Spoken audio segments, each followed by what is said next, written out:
Imagine for a moment a dinner table set for three. It's quiet, but not the heavy, awkward kind of silence. It's a rhythmic, practiced quiet.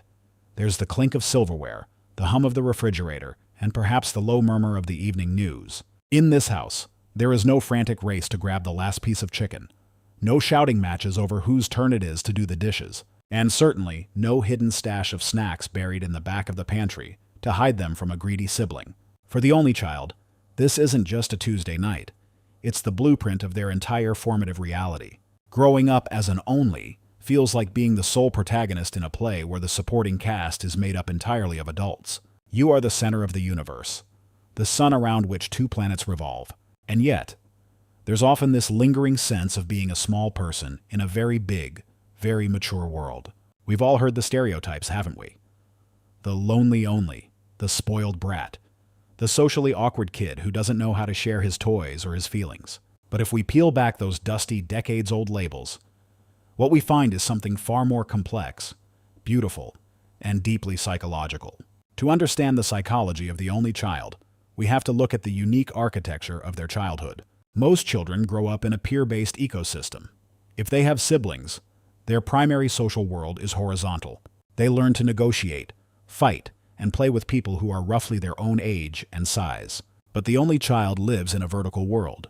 Their primary interactions are with giants. When you are 5 years old and your only peers at home are 30-year-olds, your brain starts to wire itself a little differently. You become a tiny mimic. You learn to speak in full sentences earlier. You develop an appreciation for adult humor, and you become hyper-attuned to the emotional weather of the grown-ups around you. This is why so many only children are described as old souls. It's not that they were born with the wisdom of an 80-year-old. It's that they had to learn the language of the giants just to keep up with the conversation at that dinner table. There is a fascinating phenomenon in psychology often linked to this called the resource dilution model. Usually this is used to explain why firstborns or only children might have higher academic achievement. It's the idea that parental resources, like time, money, and emotional energy, aren't being divided. They are being laser-focused on one person. If a parent has 4 children, their attention is a spotlight moving rapidly around a room. If they have one, that spotlight stays fixed. This creates an environment of immense support, but also immense pressure. Imagine being a bridge where every single brick is being inspected by 2 foremen every single day. There is no middle child to hide behind when you get a C on a math test. There is no wild sibling to make your minor mistakes look like nothing. In the house of an only child, your failures are loud, and your successes are the primary source of family pride. This often births a specific kind of perfectionism, a feeling that you must be the perfect version of yourself because you are the only representative. But let's talk about the big elephant in the room. Loneliness. People often look at an only child playing by themselves and feel a pang of pity. Who do they talk to? They ask. Well, if you ask an only child, they'll tell you they were never truly alone. The only child's mind is a lush, sprawling rainforest of imagination. When you don't have a sibling to play hide-and-seek with, you invent a companion who is much more interesting anyway. You build entire civilizations out of Legos. You write novels in your head. And you learn the art of self-entertainment. This develops a psychological trait called autonomy. Only children often grow up to be adults who are remarkably comfortable in their own company. While others might feel a sense of existential dread at the prospect of a solo weekend, the only child sees it as a luxury. Their internal world is so well fortified that they don't need constant external noise to feel okay.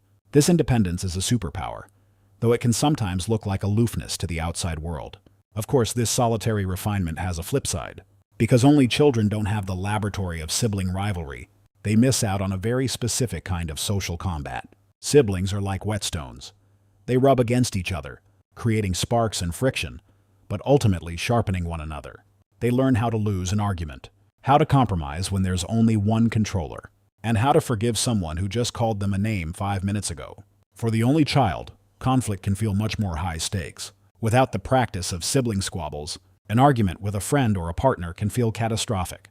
In their childhood home, peace was the default.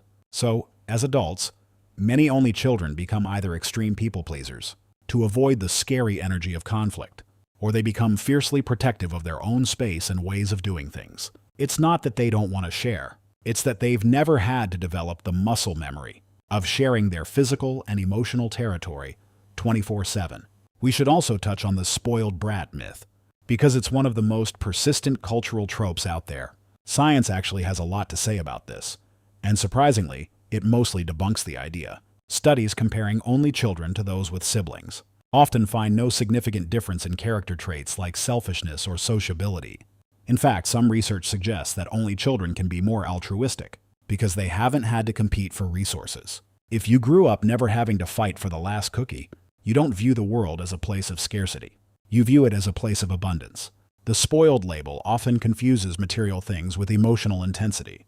An only child might get more presents at Christmas, sure, but they also get more of their parents' anxieties, expectations, and midlife crises. They are the sole emotional sponge for the household. That is a heavy price to pay for an extra toy under the tree. As the only child moves into adulthood, a new psychological layer emerges: the guardian complex. When you have siblings, the responsibility of caring for aging parents is a shared weight. It's a group project. For the only child, it's a solo mission. This reality often sits in the back of their minds from a young age. Wow, a subtle humming awareness that one day it's just going to be me. This can lead to a very deep, almost symbiotic bond with their parents. It's a relationship that transcends the typical parent-child dynamic and often feels more like a lifelong friendship. How a what, or a tight-knit trio, but this closeness can also make the inevitable process of individuation. The psychological act of becoming your own person, much harder. How do you pull away and create your own life when you feel like the third leg of a tripod? If you leave, the whole thing might tip over. This creates a unique brand of guilt that only children carry, a feeling that their independence is somehow a betrayal of the unit. But here is where the perspective shifts. While the world might focus on what the only child lacks, the built-in best friend, the partner in crime, the shared history, they often ignore what the only child gains. There is a profound sense of self-reliance that comes from being your own primary source of validation.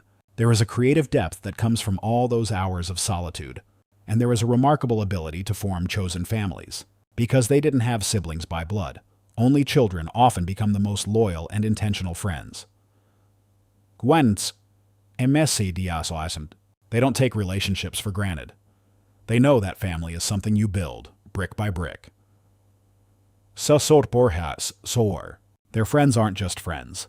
They are the sisters and brothers they picked out themselves. If you are an only child, or if you're raising one, maybe it's time to stop looking at the empty chairs and start looking at the person sitting in the one that's filled. The psychology of the only child isn't a story of less than. It's a story of concentrated. It's a story of someone who had to grow up a little faster, dream a little bigger, and learn to be their own best company. You are not a lonely only. You are a singular person, given the rare opportunity to truly know yourself without the constant noise of someone else's shadow. That intensity of focus, that rich inner life, and that fierce independence are not symptoms of a lonely childhood. They are the strengths of a person who was built to stand on their own. So, the next time you think about that quiet dinner table, don't see it as a lack of noise. See it as a space where a very specific kind of strength was forged. It's a space where a child learned that their voice mattered, that their thoughts were interesting, and that they were enough, all by themselves. Whether you're an only child navigating the world with your old soul, or someone who loves one, remember that being only doesn't mean being alone. It means being unique, being focused, and being a world unto yourself. If this resonated with you, maybe you recognized your own old soul tendencies, or finally felt understood in your need for solitude. I'd love to hear about your experience. Did you have an imaginary friend who was basically a co-author of your childhood? Or do you feel that vertical connection with your parents even now? Drop a comment and let's talk about it.